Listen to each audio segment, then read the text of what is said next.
Hey everyone, and welcome. So every single brand out there wants loyal fans, right? But what if the way we've all been taught to build an audience is actually completely broken?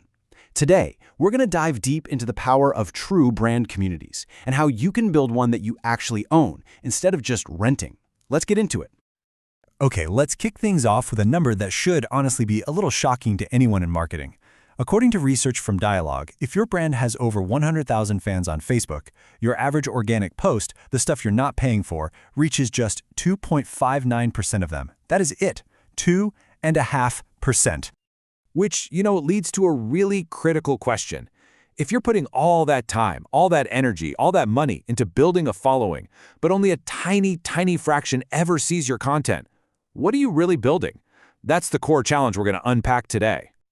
To really understand the solution, we first have to get a handle on the problem. And that problem is what we can call the social media void, a place where these platforms have fundamentally changed the entire game between brands and the people who follow them. It wasn't always this way. In the early days, brands flocked to platforms like Facebook because they offered what seemed like the holy grail, a direct two-way conversation with customers. It really felt like you were building a real community, right where people were already hanging out. But then everything changed. As reports from Dialogue and Better Mode point out, the platforms started tweaking their algorithms. They ushered in what's now called the zero organic reach era. And just like that direct line was gone. To reach the very same people you worked so hard to attract, you now have to pay up. Social media went from being a community hub to just another media channel. And your brand? You're just renting space.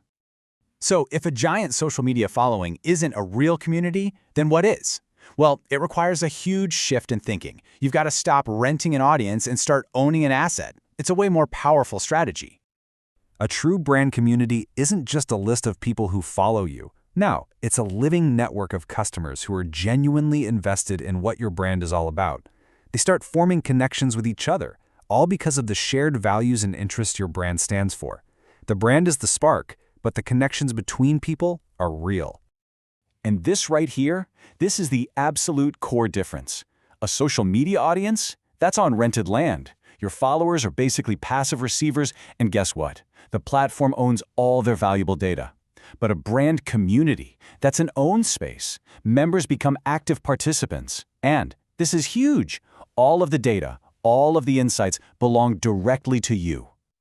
This quote from the Dialogue report just hits the nail on the head.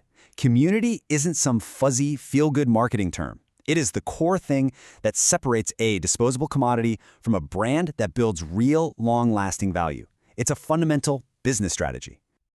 Okay, so theory is great. We know what a community is and why it's so valuable.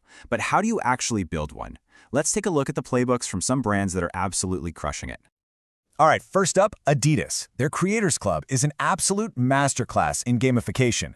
They don't just sell you stuff, they've built this whole ecosystem where members earn points and level up for doing all kinds of things. Yeah, buying products, but also for logging runs in their app or showing up to events. They've turned loyalty into an active, fun, and rewarding game. And then you've got a brand like Glossier. They basically built their entire empire on the idea of co-creation. They don't just broadcast at their customers, they actively listen. They're constantly asking for feedback, for ideas, for opinions. It makes their customers feel like they're literally part of the team developing the next product. It's a true feedback loop, not a monologue. So when you look at all these amazing brands, you start to see a clear pattern, right? They all build their communities on 4 key pillars. They give you value-add content that goes beyond the product. They create these unforgettable shared experiences. They empower their own fans to create content for them. And most importantly, they create a real sense of belonging around a set of shared values. It's an entire ecosystem. This all sounds fantastic. But here's the million-dollar question. Does it actually move the needle for the business? Does all this community building have a tangible return on investment? Well, the data is unbelievably clear on this. Just look at this statistic from the Dialogue report. A tiny 5% increase in customer retention can boost your profits by up to 90%. Let that sink in for a second. Community is not a cost center. It is one of the single most powerful profit drivers your business can invest in because it is the ultimate engine for keeping customers around. And it doesn't even stop there. The benefits just keep compounding. A strong community creates this amazing positive feedback loop. Brand loyalty goes through the roof, which of course boosts the lifetime value of each customer. And because your most passionate fans become your best advocates, your cost to acquire new customers actually starts to go down. It's the ultimate formula for sustainable growth. Okay, so we've nailed the why. Community is one of the most valuable assets you can have. But for years, the how has been limited by the tech. We've been forced to build on that rented land we talked about. But that's what's finally changing. We are entering a new era of the internet, where the dream of a truly owned community is becoming a reality. So, a super quick history lesson, right? We all grew up in Web 2, the era of big platforms like Facebook and Google. Web 3 came along and introduced this idea of decentralization, but the next big leap, Web 4, is all about building a smarter, more interconnected, more symbiotic web. Think of it as an internet that's actually designed for brands to build their own integrated digital homes instead of just being visitors on someone else's platform. To put it really simply, Web 4 provides the underlying architecture for what you could call an internet of social networks. This means the actual tools to build a social world are no longer locked up by a few giant companies.